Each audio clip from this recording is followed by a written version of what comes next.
So you want to change, maybe a habit, a relationship pattern, or the way you work, but something keeps pulling you back. Sound familiar?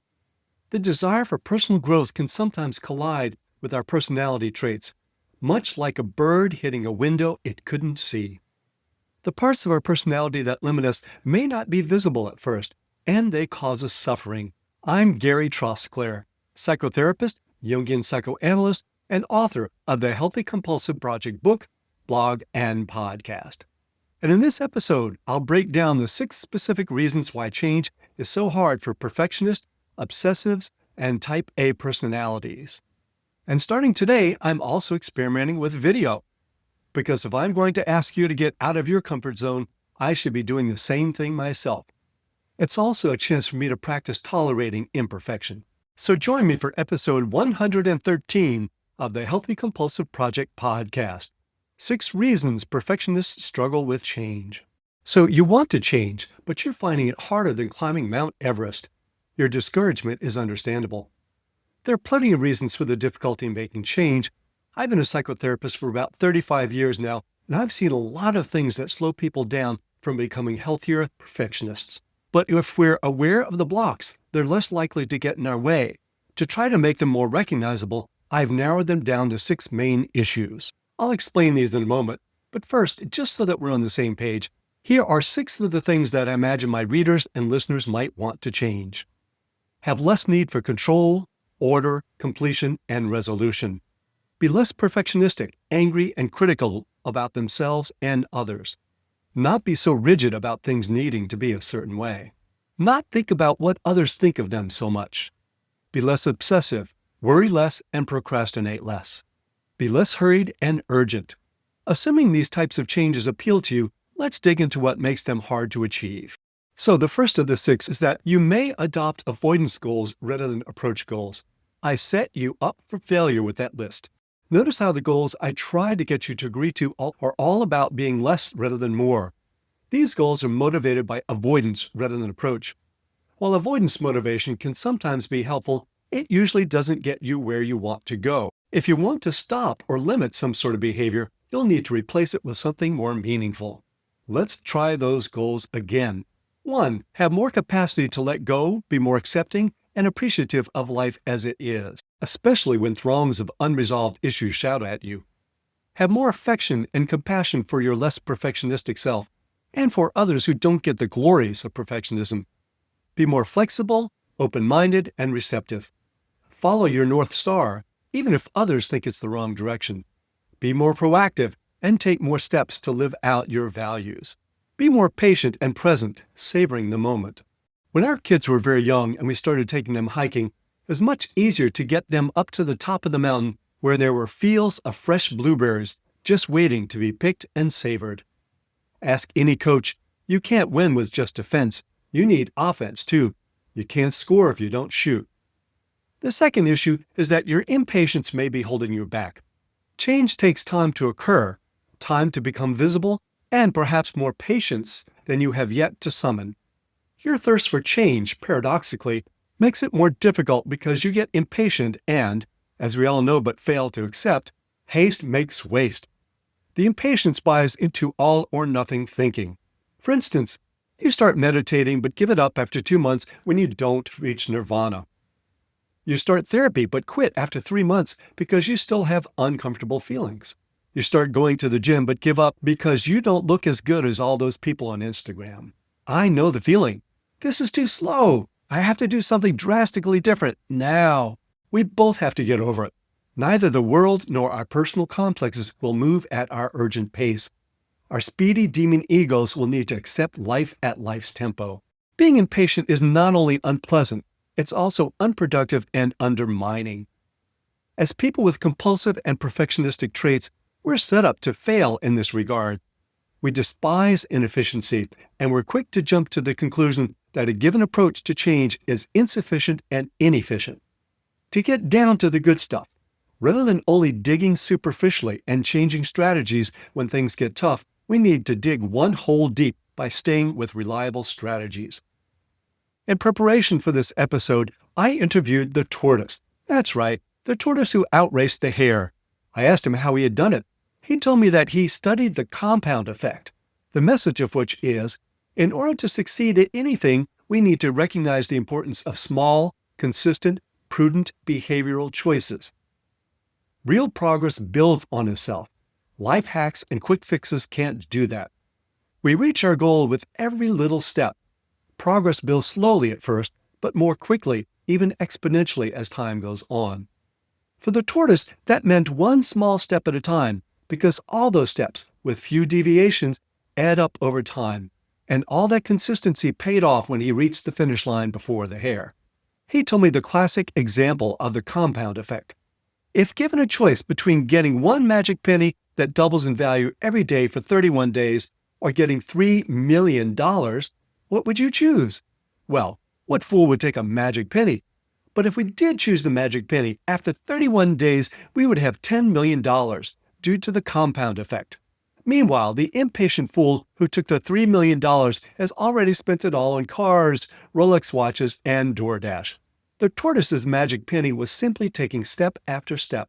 We want it now, but we get less of it when we're impatient.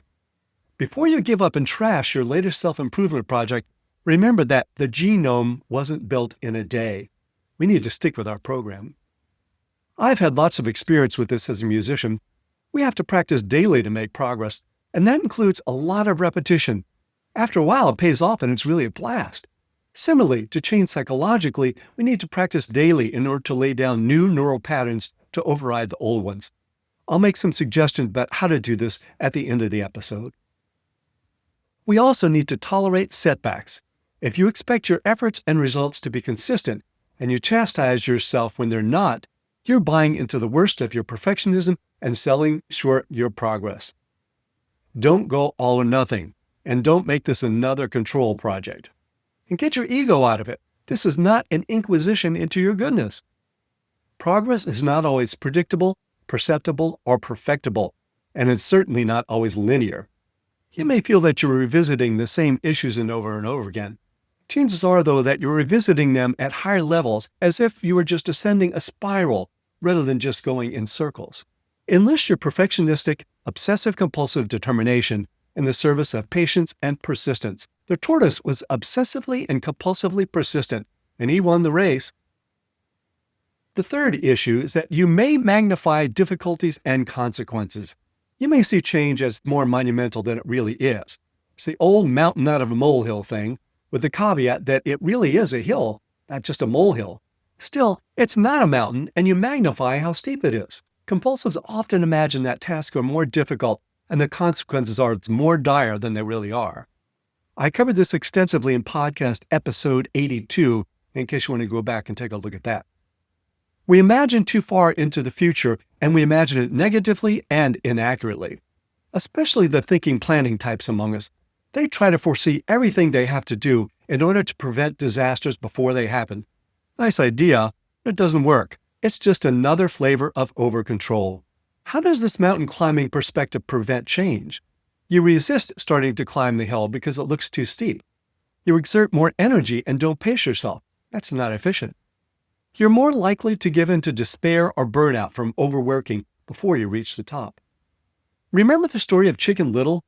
The little-known original version of the story illustrates what happens when we exaggerate the difficulty and consequences of change.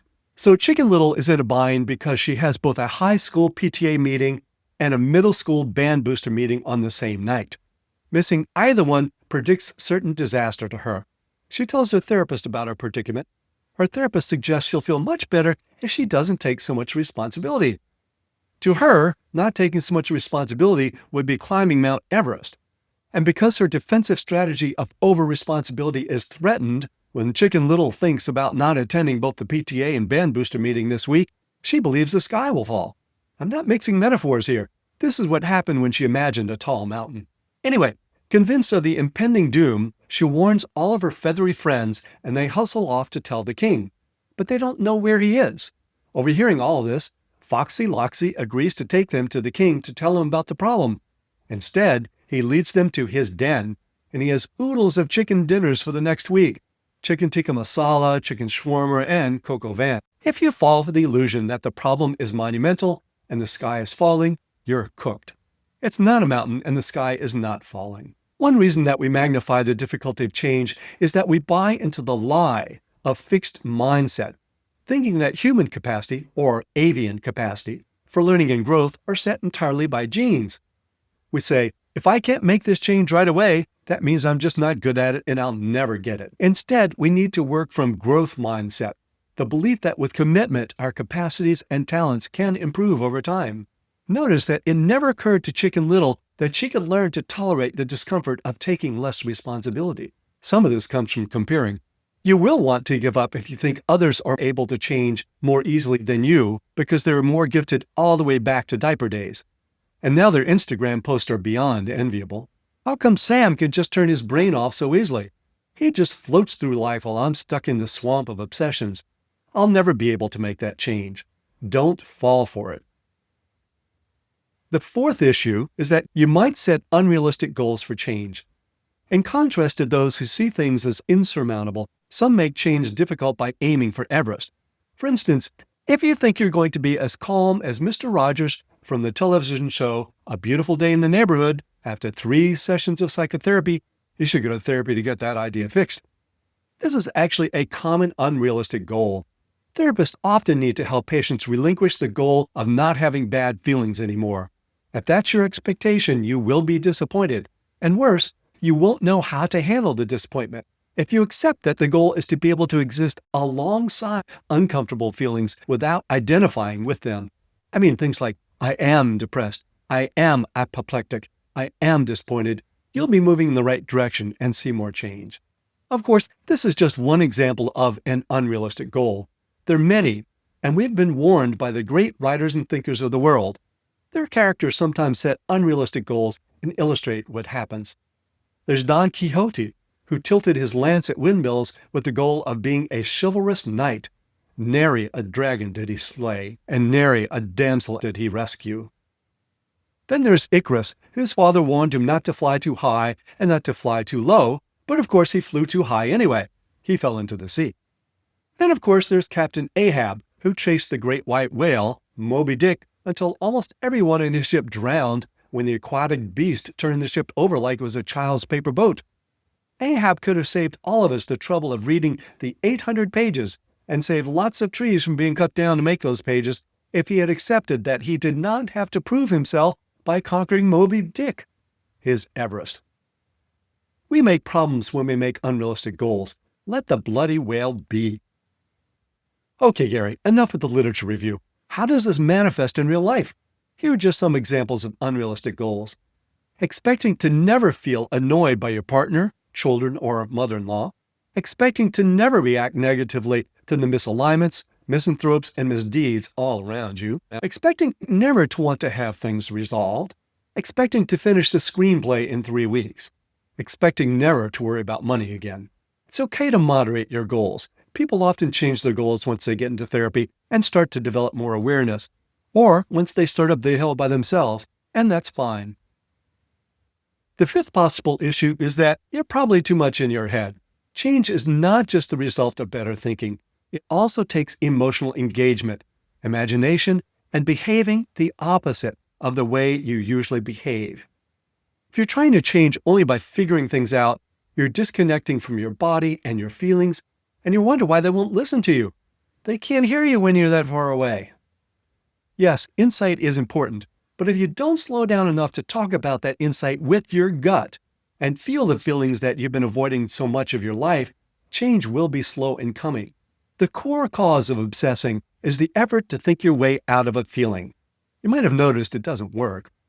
Many compulsives forego feeling for control, but emotion is the lubricant of the brain, and without it, the damn thing rusts up and freezes up. Being frozen is a great metaphor for the unhealthy compulsive personality. There's nothing wrong with the water itself. It just becomes too rigid. Think of Elsa from the animated Disney film Frozen.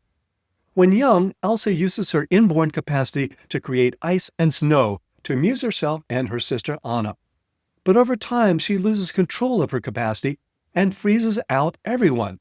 She suppresses her feelings, fearing that they are too intense and will lead to shame. In effect, she freezes herself. For Elsa to change and adapt to her world, To connect, she had to learn how to let it go, to allow herself to be herself and to feel. For those of you who don't dig Disney, you might find Spock from the television series Star Trek more relatable. Half Vulcan and half human, Spock was often baffled by human emotion and the behavior it led to.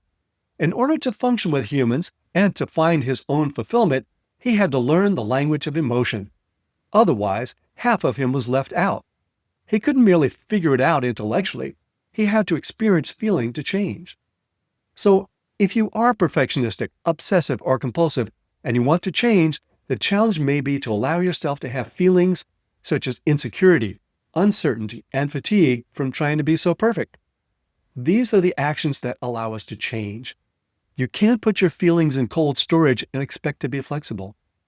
Being too much in your head may also mean that you isolate when you really need more support and structure in order to change.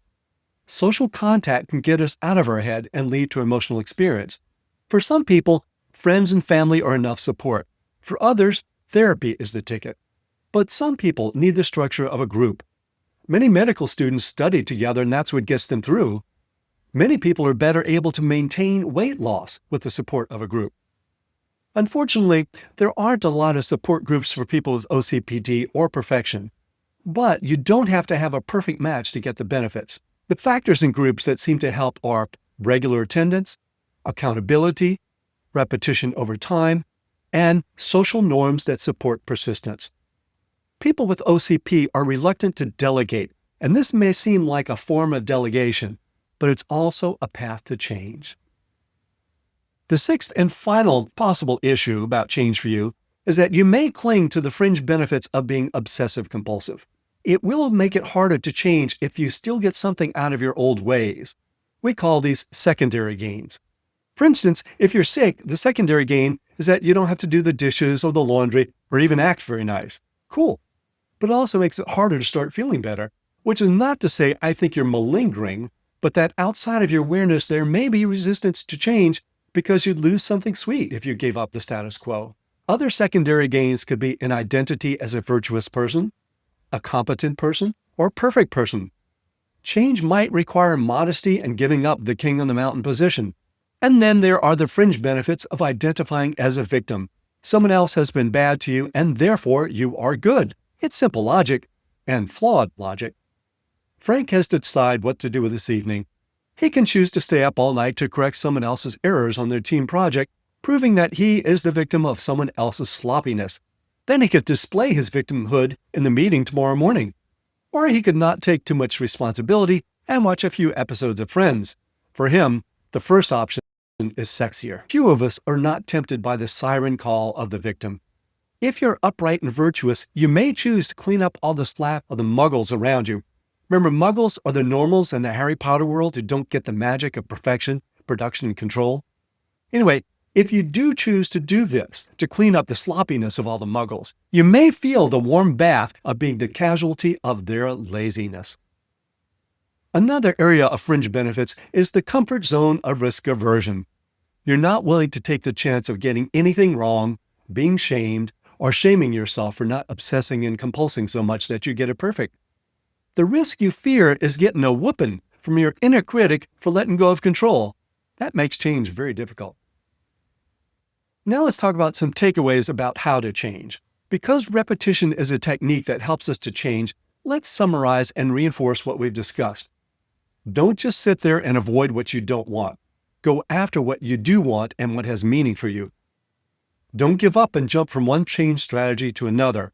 To find the treasure, dig one hole deeply. Don't assume it's impossibly difficult. Be open-minded and consider that this hill is probably not as steep as you thought. Don't choose unrealistic goals.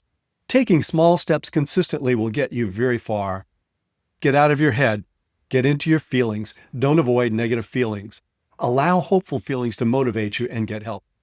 And finally, don't cling to secondary gains.